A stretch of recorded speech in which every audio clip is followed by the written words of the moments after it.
नमस्कार दोस्तों। प्रारंभ में मैं 10 सेकंड के लिए माननीय वेटियर जी की एक चंद पंक्ति बताना चाहूंगा। मिल जाए मूर्ख को सोना और धूर्त को सत्ता, बुलबुल बुलबुला भाग्य का उठ जाए चाहे जितना, उसे तो फूटना ही है।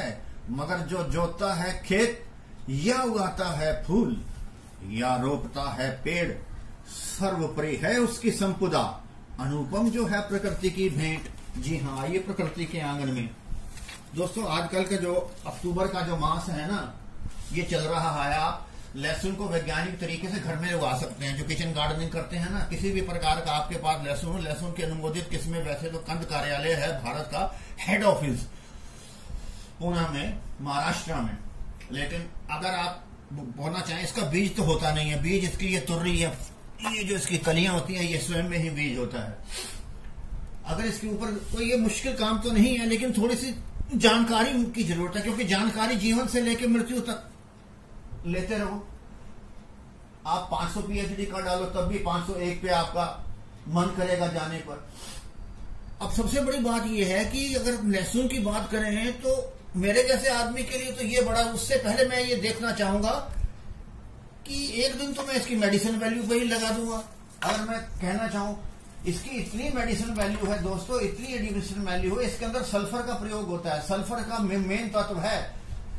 कैल्शियम और फास्फोरस के बाद मनुष्य को जो तीसरा पदार्थ चाहिए होता है वो सल्फर होता है। सल्फर की होम्योपैथी की दवाइयां भी बनती हैं, जिनकी जो आती है ना 200 से लेके 1000, 10,000 और 1 मिलियन और 10 मिलियन तक की जो शक्ति होती है। ये सारी स्किन की बीमारियों का रामबाण इलाज होता है सल्फर।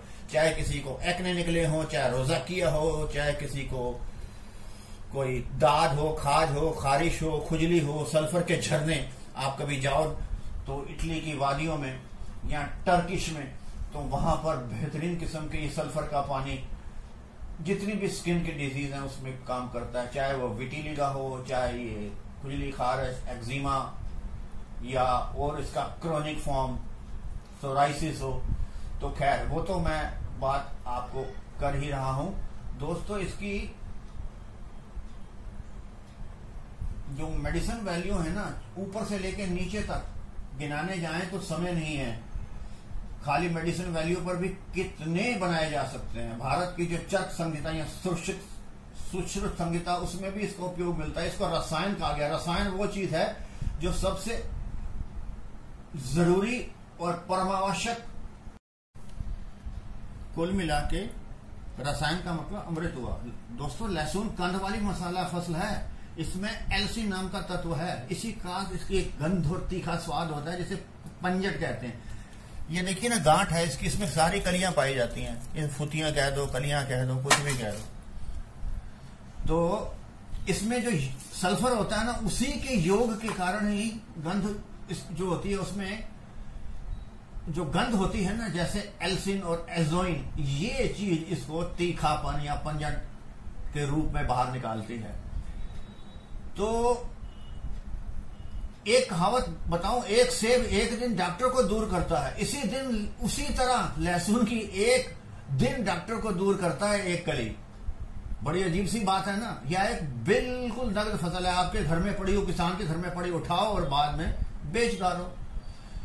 बीमारियों की जहां तक बात है, ये हाई ब्लड प्रेशर, जितने भी स्किन के तो मैंने बता ही दिए, चमड़ी के, त्वचा के, पेट के विकार, पाचन तंत्र, जितना भी डाइजेस्टिव सिस्टम है, कोई भी आपको एसिडिटी हो, कोई भी आपको स्किन में फेफड़ों के लिए, लंग के लिए, जैसे आजकल ये किस्म का नया बीमारी चली है, फेफड़ों पे जो अटैक होता है, कैंसर, गठिया। दोस्तों ये कैंसर के जो गंदे सेल होते हैं ना, उनके डीएनए में बदलाव कर देता है।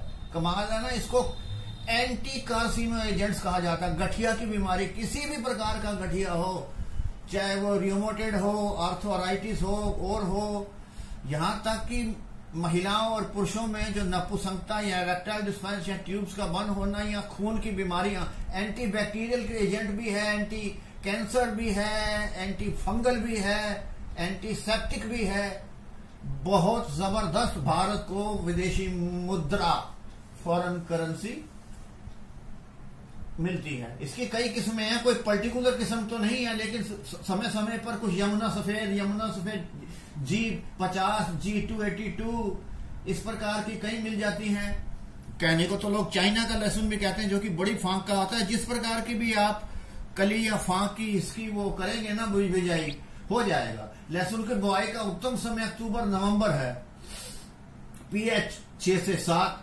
दोस्तों, कलियों का जो उपयोग है ना, जो शलकंद के मध्य स्थित जो कलियां हैं, ये जो मध्य में है, बिल्कुल बीच वाली, उसका प्रयोग ना करें। जो साइड वाली है ना, उसको ले लें आप। ये जो कलियां हैं, अक्टूबर का मास बेहतरीन है। इसमें ना जो गली सड़ी हो, ऐसे हाथ से दबा के देखें, जो तो दब जाए, फंगस लगी हुई है वो गल जाती है। वैसे उसी प्रकार के अच्छे इसमें जो सीड है वो आप ले सकते हो। तो अच्छी प्रकार की जो दोमट मिट्टी है, जिसका पीएच मान 5 से 6.5 के बीच में हो, बड़े आराम से लग जाता है। कहीं भी इस प्रकार के आप लगाएं। इसमें लगाने से पूर्व ना मैं एक बड़ी महत्वपूर्ण बात बताता हूं। एक जैसे कहते हैं ना पते की बात, तो पते की बात क्या होती है? एक लाइन लहसुन की लगाओ, एक लाइन कुछ दाने तो पड़े होंगे ना गेहूं के। ठीक है, आजकल आटा हम बड़े पिसाया लाते हैं, लेकिन दाएं बाएं से मिल तो सकता है ना गेहूं और मक्का मेज के, वो उसके लगाएं। कोशिश करें कि 5-4 एक कुछ गहराई पर इसको सीधा,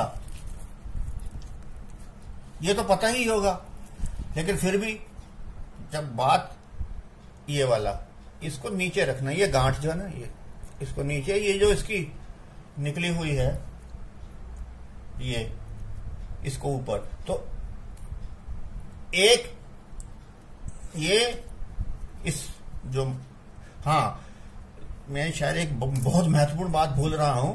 इसको ना आप चाहे बायोफंजीसाइड हो या आपके रासायनिक फंजीसाइड हो, अगर आपके पास बाविस्ट्रीन हो, थीरम हो, ब्लाइटॉक्स हो, उसके अंदर इसको कोट कर दीजिए।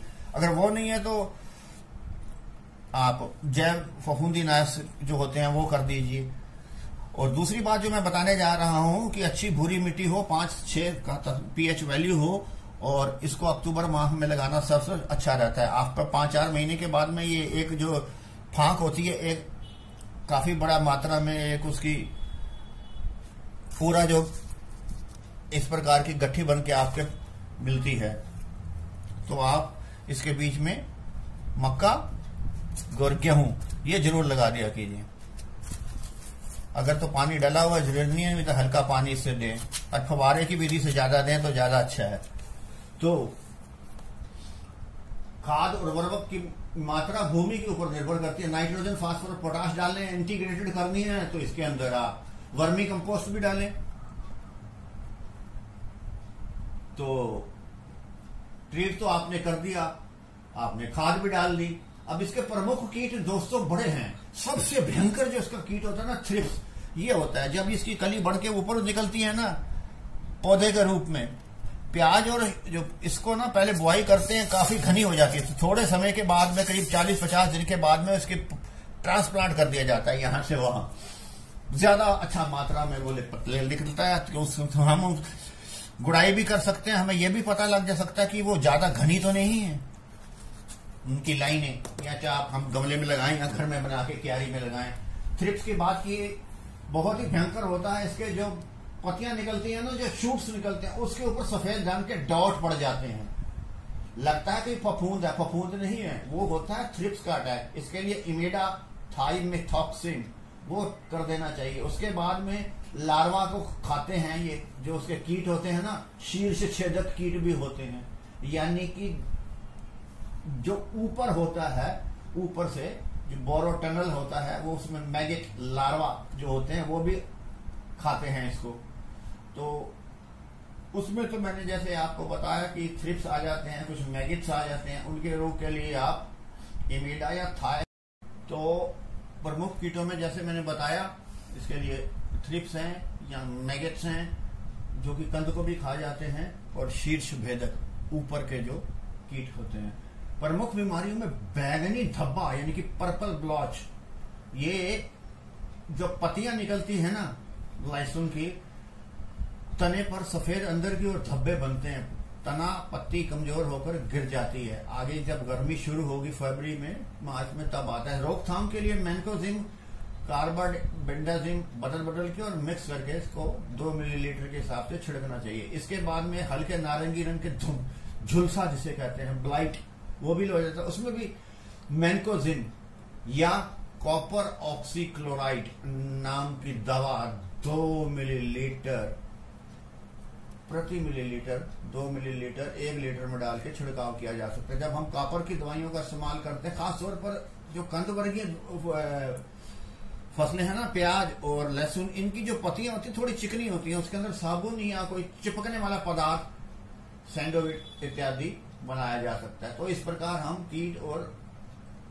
बीमारियों से भी लहसुन की फसल का इंतजाम कर सकते हैं। अच्छा समय है, लहसुन हमें लगाना चाहिए, बहुत ही फायदेमंद चीज है। 2 गमले में लगा दीजिए, 2-3 फलियां, साथ में गेहूं और मिर्च या मक्का। तो जो आपको मैंने सावधानियां बतलाई हैं, अगर उनका पालन करेंगे तो और अच्छे से आपको लगेगी। हाँ, इसका फायदा ये भी है, किचन गार्डनिंग में लहसुन की अगर हमारे पास 2 या 4 प्लांट होते हैं ना, कीड़े वगैरह जो इंसेक्ट्स होते हैं दूसरे गमलों पर या क्यारियों पर, वो भी नहीं आते। बहुत प्रेम पूर्वक सुनने के लिए आपका बहुत धन्यवाद और नमस्कार।